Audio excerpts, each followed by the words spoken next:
a lot of customers, they ask me what the difference is for the Southeast Asian virgin hair and the Northwest Asian virgin hair. Actually, it's Mejor Milagros, Southeast Asian virgin hair and the Northwest Asian hair. So this is the 22 inch. This one is a 28 inch, 24 inch, this one. This is the 20 inch, this one. So this is the 18 inch. So this customer, she keeps buying the Northwest Asian version hair, but the Mejor Milagros Southeast Asian version hair will be a little bit longer and fuller at the bottom. This one.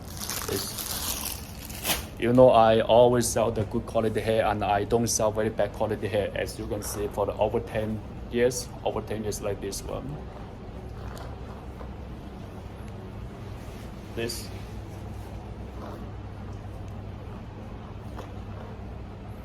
This is a 22 inch, 24 inch, 26 inch, 2 bundles, totally 4 bundles and one lace frontal, one 13x4 frontal. So we use the celebrated version hair to make this wig. It's very, very heavy for this wig. This one.